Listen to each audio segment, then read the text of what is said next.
நாம் பார்க்க வேண்டிய விடயம் கடனை நிறைவேற்றாமல் இருப்பதனால் கிடைக்கும் விபரீதத்தை பற்றியாகும்.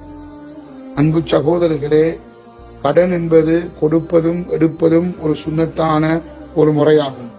ஸல்லல்லாஹு அலைஹி வஸல்லம் அவர்கள் கடன் கொடுத்தும் இருக்கிறார்கள், கடன் எடுத்தும் இருக்கிறார்கள். ஆனால் ஒரு மனிதன் கடன் எடுக்கக்கூடிய சந்தர்ப்பத்தில் நியத் வைப்பதும் மிகவும் ஒரு முக்கியமான ஒரு விடயமாகும். எவ்வாறு என்றால், ஒரு மனிதனிடத்தில் கடனை எடுக்கக்கூடிய சந்தர்ப்பத்தில் இந்த கடனை நான் எப்படியாவது திருப்பி கொடுக்க வேண்டும் என்ற நீயத்தில் ஒரு மனிதன் எடுப்பானால் அல்லாஹு தஆலா அந்த கடனை எப்படியும் அவனுக்கு நிறைவேற்றி வைப்பான். ஆனால் இதுக்கு மாற்றமாக ஒருவர் கடனை திருப்பி கொடுக்க கூடாது என்ற நீயத்துடன் இருப்பாரேயானால் அல்லாஹு தஆலா அவருடைய பணத்தை அடித்து விடுவான் என்பதாக ஸல்லல்லாஹு அலைஹி வஸல்லம் அவர்கள் சொல்லியிருக்கிறார்கள்.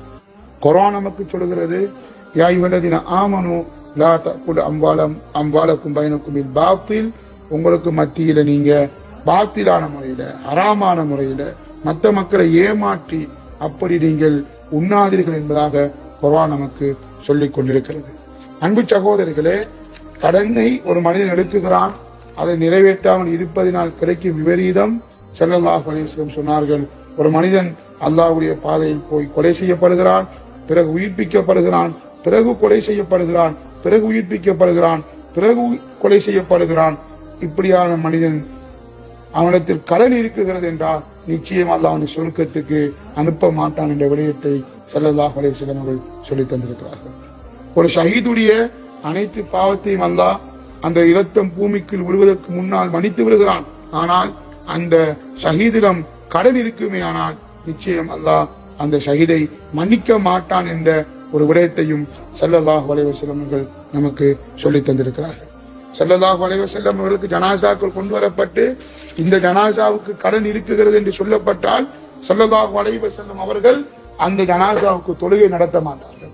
அந்த கடனை நிறைவேற்றும் வரைக்கும் அல்லது அந்த கடனை இன்னும் ஒருவர் பொறுப்பேற்கும் வரைக்கும் அல்லாஹ்வின் தூதர் அந்த ஜனாசாவிற்கு தொழுவிக்க மாட்டார்கள் என்ற ஹதீஸும் பதிவு செய்யப்பட்டிருக்கிறது.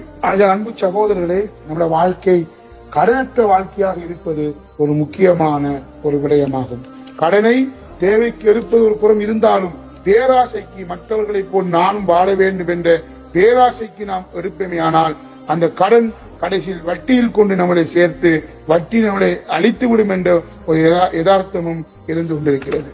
அல்லாஹ்வின் தூதரிடத்தில் சஹாபி வந்து கேட்கிறான், யா ரசூலல்லாஹ், எனக்கு கடனாக இருக்கிறது, நிறைவேற்றுவதற்கு கஷ்டமாக இருக்கிறது, ஏதாவது துவாக்கள் இருந்தால் எனக்கு சொல்லித்தார்கள் என்று கேட்ட நேரத்தில் ஸல்லல்லாஹு அலைஹி வஸல்லம், நீ காலையானாலும் மாலையானாலும் اللهم إني أعوذ بك من الهم والحزن وأعوذ بك من العجز والكسل وأعوذ بك من الجبن والبخل وأعوذ بك من غلبة الدين والقهر الرجال என்னது இந்த துஆவை ஓதுவீராக என்று ஸல்லல்லாஹு அலைஹி வஸல்லம் சொல்லிக் கொடுத்தார்கள்.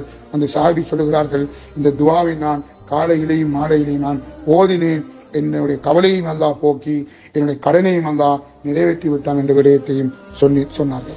அன்பு சகோதரர்களே, இந்த ரமதானில் நாம் 20வது ரமதானை அடைந்து இருக்கிறோம். நாம் தஹஜ்ஜத் தொழுகிறோம், எவ்வளவு விடயங்கள் செய்கிறோம். ஆனால் கடனுடைய விஷயத்தில் பொடுவோக்காக இருக்கிறோம், கடனை நிறைவேற்றாமல் இருக்கிறோம்.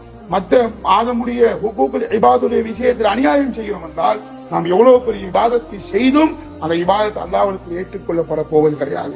அப்படி ஏற்றுக்கொள்ளப்பட்டாலும் நாளை மஹ்ஷருடைய மைதானத்தில் நாம் கடன் எடுத்த மனிதன் நம்மளை அந்த மஹ்ஷருடைய மைதானத்தில் பிடித்து, யா அல்லாஹ், இவர் எனக்கு கடன் தர வேண்டும், என்னுடைய பணத்தில் இவர் விளையாடினார் என்று சொல்லப்பட்டு நம்மளுடைய பணம், நம்ம நன்மைகள் பறிக்கப்படும் என்ற ஒரு விடயத்தையும் ஸல்லல்லாஹு அலைஹி வஸல்லம் சொல்லி தந்திருக்கிறார்கள். ஆகிய அன்பு சகோதரர்களே, ரமதான்ல உறுதி எடுப்போம், யாரிடமும் கடன் வாங்குவது கிடையாது.